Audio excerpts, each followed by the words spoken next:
یزید کو علم غیب ہو جائیں گا تو تم یزید کا تو علم غیب مانتے ہو, نبی کا نہیں مانتے. بھائی یزید قبر میں آئیں گا نا, اس کو کیسے پتہ چلے گا؟ ارے یہ فلاں بامبے کا فلاں شخص, مثلا میں اپنا نام لوں, یہ ناگپور کا فاروق رضوی مجھ پہ بڑی لعنت کرتا تھا, آج اس کا انتقال ہو گیا, اور اس کا انتقال ہوا تو فلاں قبرستان میں دفن کیا گیا, اس قبرستان کی فلاں قبر میں. یہ پٹھا آ کے پوچھیں گا کیوں, کس منہ سے لعنت کرتا تھا؟ غور کرو, یعنی اس کو میری قبر بھی پتہ چل جائیں گی, میرے انتقال کا بھی پتہ چل جائیں گا. تو یزید اتنا باخبر ان کے عقیدے کے مطابق, مگر ساری بے خبری کس کے لیے بتاتے ہیں؟ نبی کے لیے. اور جب ہم یہ عقیدہ ان کا موازنے سے بتاتے, مولانا جھگڑالو تھے, نماز کی بات نہیں کی. میں کہتا ہوں نماز فرض ہے, سب پڑھو, نماز فرض عین ہے.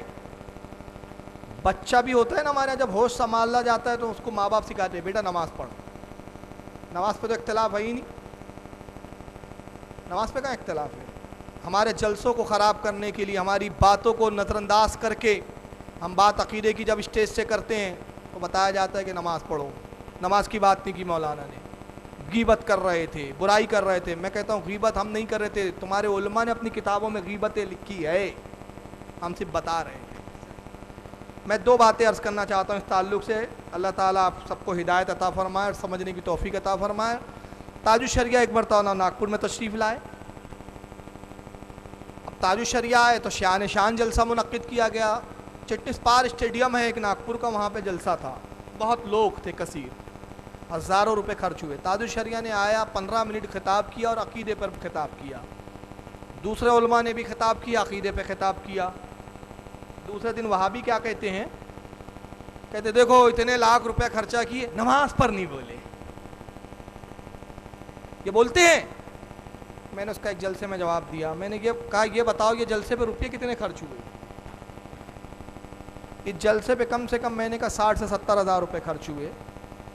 تو میں نے کہا ناگپور والوں نے بریلی سے حضرت کو بلایا, پلین بلایا, بذریعہ پلین بلایا, وقت کا اتنا بڑا عالم جو اس زمانے میں اہل سنت کا سرتاج ہے, تاج الشریعہ کے نام سے جو اس کو جانا جاتا ہے, وہ بریلی سے پلین میں آیا اور اسٹیج پہ بولے حضرات آئیے وضو کا طریقہ بتاتا ہوں.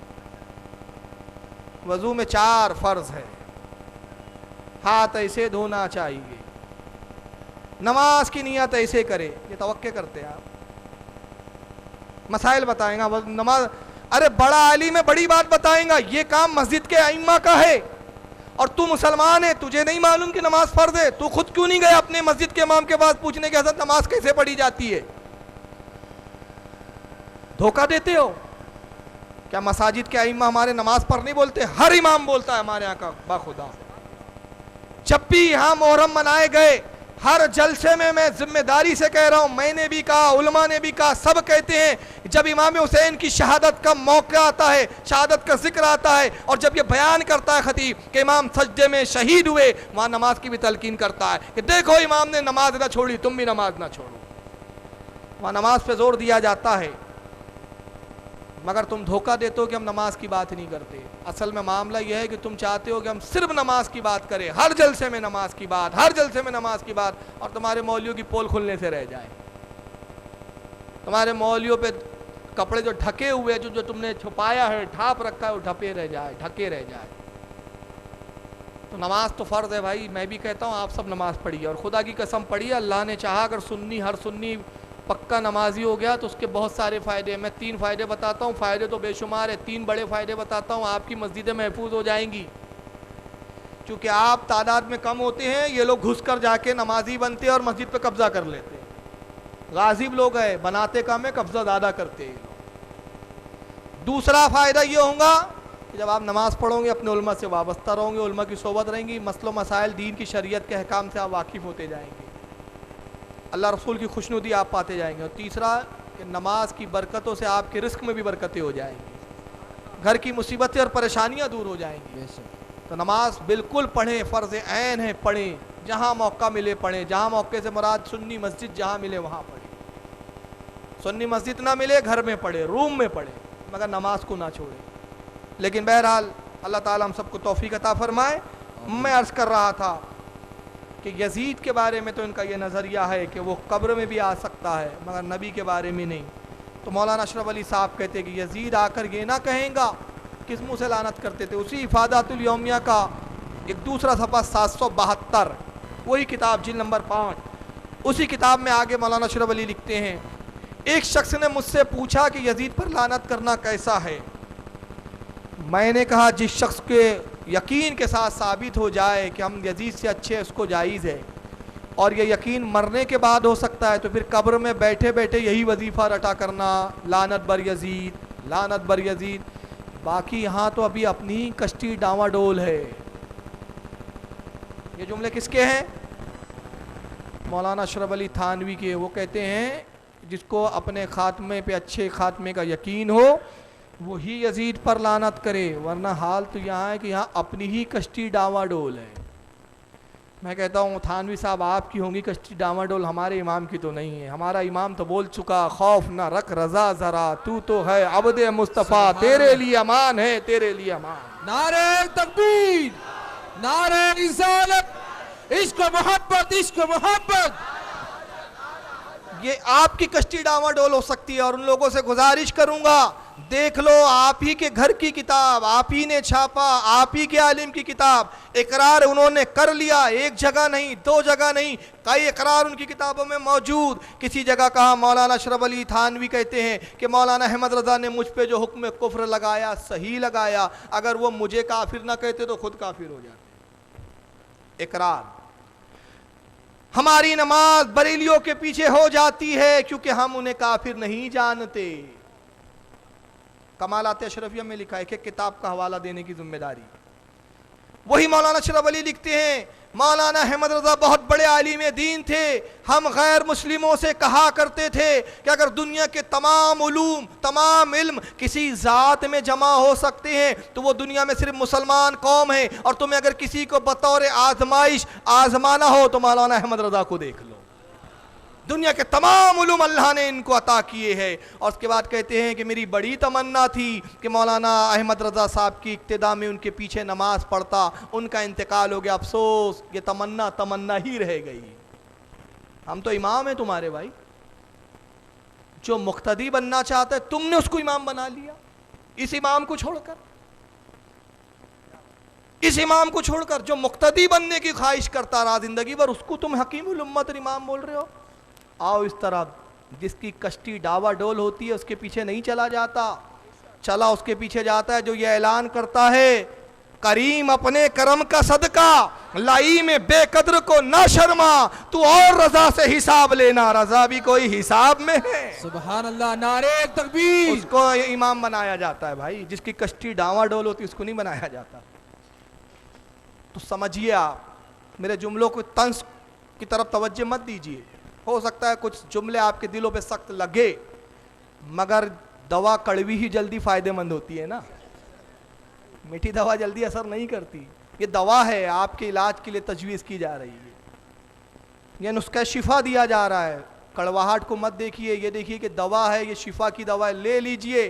اور اگر اس کو دل کے آئینے میں آپ نے رکھ لیا، اپنے اندر قبول کر لیا، انشاءاللہ گمراہیت اور بددینی کا مرض ختم ہو جائے گا انشاءاللہ.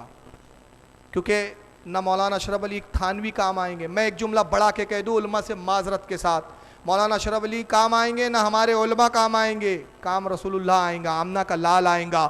بس ہمیں اس امام کی پیروی کرنا ہے، اس عالم کے پیچھے چلنا ہے جو آمنہ کے لال کا غلام بنا دے. اور جو غلامی سے رشتہ توڑ رہا ہے وہ ہمارا نہیں ہو سکتا بھائی.